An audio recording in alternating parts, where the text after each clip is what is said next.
Tuesday on our show, Stephen A. Smith said that he's hearing that if Kevin Durant doesn't stay in Oklahoma City, LA is his primary objective as a landing spot as opposed to South Beach or even his home of Washington. Kevin Durant responded to this on Friday. Here's what he said. I don't talk to Stephen A. Smith at all. Nobody in my family, my friends, they don't talk to Stephen A. Smith, so he's lying. If you ask me a question, I'll talk about them. But like I said before, I have people who I talk to about everything, and I know for a fact they didn't talk to him, so he's making up stories. Stephen A., waiting to hear what you had to say about this all weekend. I know a lot of people are. What's your response to this? Well, my first response, Molly, Skip, is that I'm incredibly happy that this happened on a Friday after First Take, because I will openly confess to you that had I had to come on the air that next day after reading somebody questioning my credibility and my character, I can promise you it would have been very bad. Kevin Durant is the one that's lying. I have interviewed Kevin Durant. His rookie year, I interviewed him at his home in Seattle. I interviewed him years ago when we were in Orlando for SportsCenter. I've talked to him on several occasions, literally within the last year, where we've run across one another at an arena. Or one time we saw each other at 40-40, because obviously he's being repped by Rock Nation right now, whatever the case may be. No reporting that went on in that regard. Right. Just pleasantries and things of this nature. That statement that he came out with, that was a surprise to me, because I had no idea that he had any kind of problem with me whatsoever. Okay? I wasn't aware of it, so it was news to me. That's point number one. Point number two is, what it comes down to is that Kevin Durant is trying to put me in some kind of jacket or whatever the case may be. Let me be very, very clear, my brother, it does not fit. You are in no position to question my credibility whatsoever. A matter of fact, one would argue, what position are you in to question the credibility of anybody in the media, particularly when the last time we really heard you say anything of significance, it was when you were addressing the media or undressing the media in February and telling them, could y'all put up this quote for America to see, please? Here it is right there. You guys really don't know bleep. To be honest, man, I'm only here talking to y'all because I have to. So I really don't care. Y'all not my friends. Y'all going to write what you want to write. You're going to say what you want. You're going to love us one day and hate us the next. That's part of it. So I just had to learn how to deal with it. Come back to me, please. Kevin Durant said that in response to idiotic questions he felt the media was asking him about head coach Scott Brooks and his potential tenure, because Scott Brooks obviously took them to the playoffs, won over 65% of the games, was doing a fabulous job, at least in Kevin Durant's mind, so much so that the year before, Kevin Durant said, hey, I think this guy should be the coach of the year. So he deemed the questions ridiculous. That was in February. What happened in April, Skip? Scott Brooks was fired. Okay, and now Billy Donovan is coaching. So those same people that you were talking about, those same people you labeled essentially idiotic, although to your credit, you got wise and came back and apologized, ultimately you showed your true feelings. It's like somebody that's a bit inebriated, somebody that's really speaking their mind and their heart, and then they want to turn back and say, well, you know what, we really apologize. When you really, really didn't mean to, you just upset that the heat that came your way was something that you couldn't deal with. He also went on to say, nobody that I know really talks to him. Well, his own mother was on this show. His brother Tony is somebody that I've ran across on many occasions. And the last point that I would like to make is that if nobody speaks to me, then maybe you need to check with folks in your inner circle again and ask, why did I receive phone calls over this weekend with people telling me, let's chill, this little beef that's going on. So evidently you're wrong about that too. Now let's get to the nitty-gritty. And let's talk about what's really going on. I sit here today incredibly offended by the personal attack that this man has put against me. Even in the midst of all of that, Let me tell you, Skip Bayless, Kevin Durant is a good dude. His family is wonderful. He's wonderful. There's nothing negative that I have to say about this person as a human being. I am addressing what he said about me. I am not attacking Kevin Durant. As I said on my own Twitter account, in response to him, the game is better when he's playing. Sure. I consider him one of the top 2 players in the world. How many times have you sat here and heard me say, Skip Bayless, I consider him one of the best professional athletes as a person I have ever met in my life. He is that decent and that good of a young man, which is why it disappoints me that I have to sit here and address him the way that I have to address him. Because the reality is that, number one, you don't know who I talk to. Number two, if I'm so wrong, why haven't you not signed an extension with the Oklahoma City to stay for years and years to come? Is it not you that alluded to how you're willing to entertain free agency? Are you trying to tell me you're not going to consider the second largest market in the United States of America, particularly with Kobe Bryant scheduled to depart? And it's clearly a home that Russell Westbrook, who starred at UCLA, might not mind going to a year after you go, if indeed that were the case. All of these things that I said make absolute sense. At no time did I say that I spoke to Kevin Durant. At no time did I say that I spoke to people in this inner circle. I recall an individual by the name of LeBron James who wasn't speaking to anybody, but who broke the story that he was going to South Beach. Since when do I need to sit there and speak to people that you deem trustworthy individuals to find out what is going on with you? Which brings me to the issue that I unapologetically, not shy about it, and more than willing to address. Let me say this, because I know that we as reporters don't like to say this because it comes across as, you know, a bit boisterous or whatever the case may be. I'm sorry, Skip Bayless. My career spans 20 plus years. How many reporters do you know has broken as many stories as I have? All of these folks that want to talk about me, Washington Post picking up the story, USA Today picking up the story, reputable publications. I'm not calling out anybody. I'm just addressing people who are willing to call me out. Are we willing to put my resume up against the people who talk about me? I welcome that. I know it's not popular to say, but this thought process that says, hey, well, you know what? He's just somebody who runs his mouth. I don't show up at NBA arenas. I'm not on the road.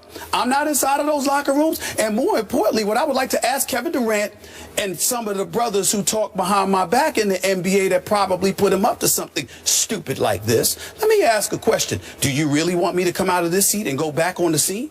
Do you really want to see me in an NBA arena? Because I can assure you I find out more in 10 minutes than I can get from 50 phone calls. I have proven it. Now, we can sit up here, we can debate all day long till the cows come home. I am a black man on national television with a big mouth. And I will still stand up here today and I will put my resume spanning 22 plus years up against anybody in this industry. We really want to go here? We really want to start something with me? You sure about that? I just want people to think about that, because what I'm saying is this. How many times, Skip Bayless, have you seen me over the years sit here and say to me, we ain't getting into people's personal life. We ain't going there. We ain't touching. We just talk about their game. Russell Westbrook is a great guy. LeBron James is a role model extraordinaire. Kobe Bryant has overcome a lot of things. He's one of the greatest professional athletes I've ever seen. I don't just love Kobe, I revere him, regardless of how he feels about me at this moment in time, because he didn't like what folks were saying about the whole LaMarcus Aldridge fiasco.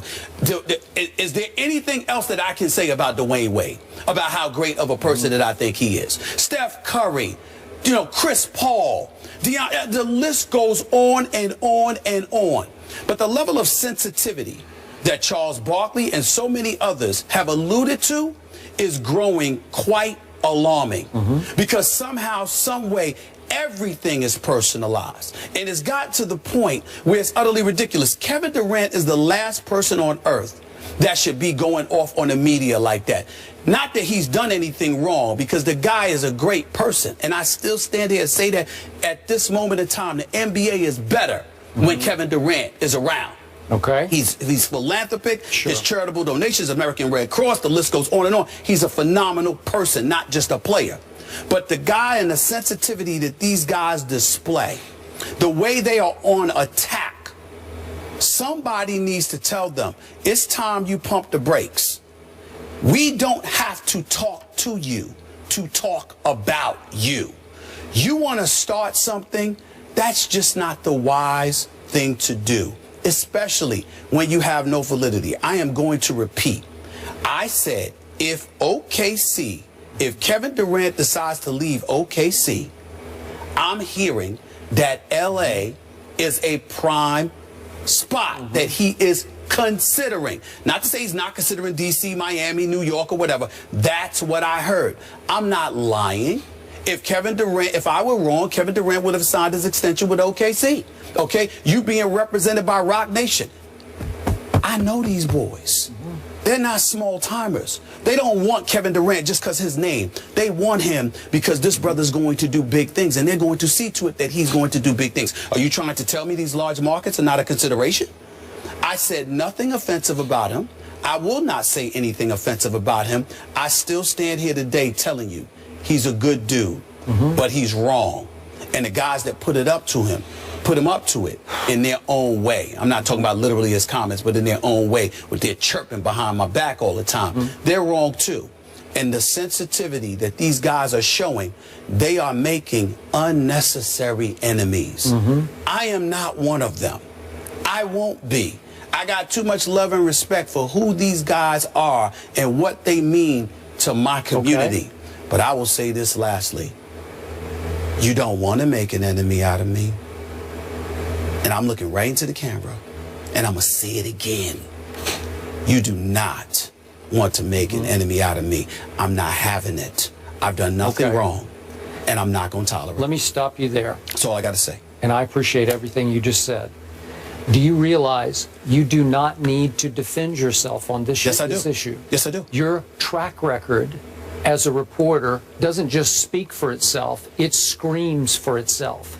Because nobody I know, and I know a lot of NBA reporters, is any more plugged in on every NBA level, top to bottom, than you are. I know there's some great reporters out there, but no one has been more consistently accurate on the news, little and big, that has been broken than you have been. I hang my hat every day on your reporting on this show. I value it, I cherish it, and it hurts me to watch you have to defend it because of what one immature, wrong-headed superstar continues to do. This has been a pattern, as you pointed out, a pattern of behavior by Kevin Durant. Now, let me frame it for you a little bit. This is the way I see it from the outside looking in.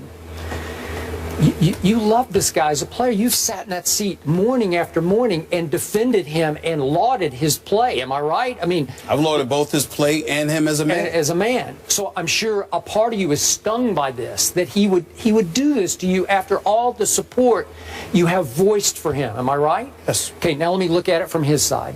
I know for a fact he has worked hard to eliminate the size of his circle around him, that he's tried to tighten the circle of people close to him. And now it's down to pretty much a manager and an agent, and that's it. So I think he was stung that somebody that's no longer in what he considers his really tight inner circle is speaking to you, and he's paranoid about that. It doesn't matter, because you know a lot of people who know a lot of people, and I have no doubt that what you said is dead on and has been operating somewhere in Kevin's thoughts. It just put him in a little bit of an awkward position, but he could have handled it if he would just grow up. He could say, look, my heart's in Oklahoma City. I have no plans to leave here.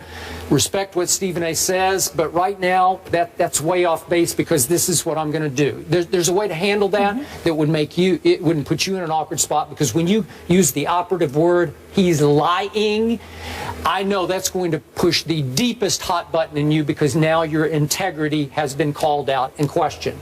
Remember this about Kevin Durant. He is playing under the most protective anti-media bubble in all of the NBA.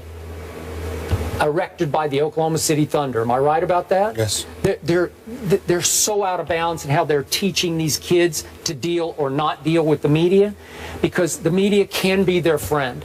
Most of those reports, the great story was done last year that we talked about on the Oklahoma City media and all the paranoia of the franchise.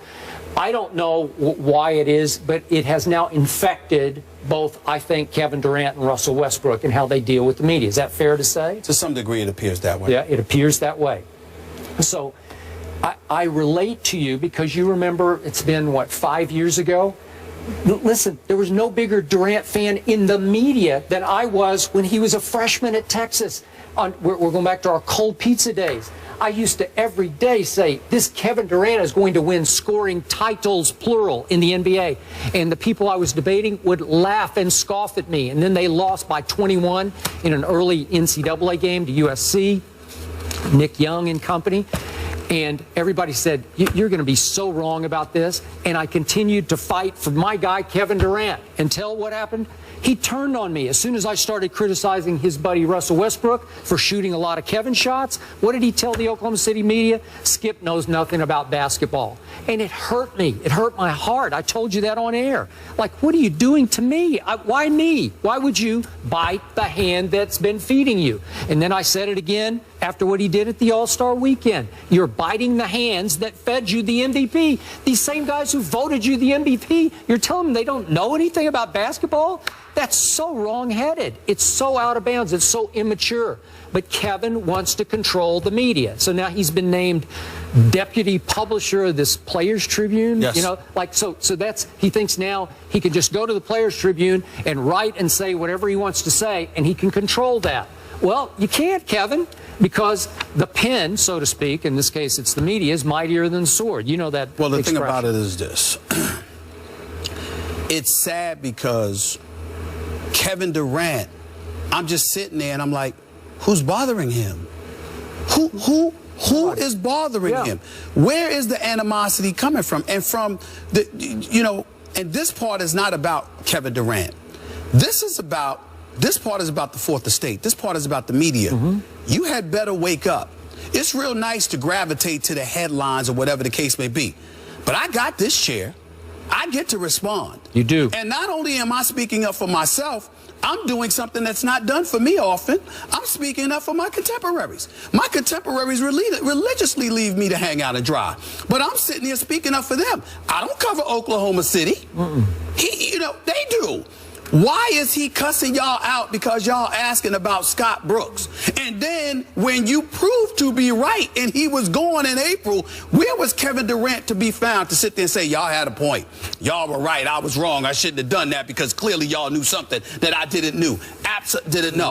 Absolutely nothing. And so what you have is a situation where you have folks in the media who don't have our voice. And they're sitting there and they're using these headlines and pouncing on it. And, you know, you think you uplifting the athletes, and the athletes are feeling emboldened because they get to come at us any old way. Well, that's most of us. Not here. I'm not trying to, shoot, I know how potent you are.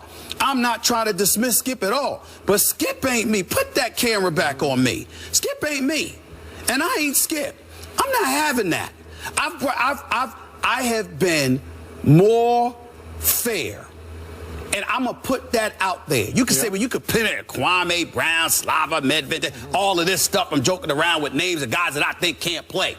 But when it comes to the meat and potatoes of what's going on in guys' lives, what's going on with people close to them that affect their life and affect their performance on the basketball court, what do I say? Zero. Nothing. They want to use the example of Allen Iverson. Allen Iverson is my man. Don't compare yourself to Allen Iverson. That's like my little brother. We're that tight.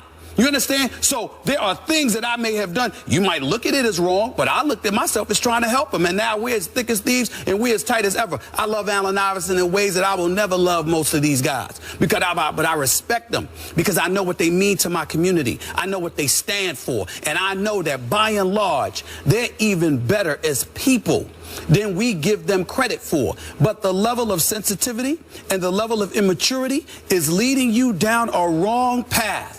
And this much I can promise you. And I want to say this to Kevin Durant again. This ain't no damn jump shooting contest. This ain't me playing on a basketball court. I couldn't shine your shoes. But this is a different arena. And the one thing I can promise you, you will never have the last word. There's a level of respect that I have continuously showed, and I will continue to show it, because I know what kind of young man that dude is. But he made a mistake here, and I feel the need to call him on it. I couldn't let it go. And from now on, this implication that I don't know stuff, y'all better think twice about that. Because when these NBA games come, you're going to see me at these arenas. And remember what I said to you. I can find out more in 10 minutes at a basketball arena than I can on the phone with 50 different people inside of 2 weeks. Think about that and ask yourself, do you really want to go there? I sincerely hope that I don't have to have this conversation with anybody again. Let's move on. Appreciate it. Let's leave it there. And to your haters, if you don't like somebody, Stephen A., but you watch everything they do, you're a fan. You both have a lot of fans. I've said this to Skip before. Much more First Take after the break. Keep it here.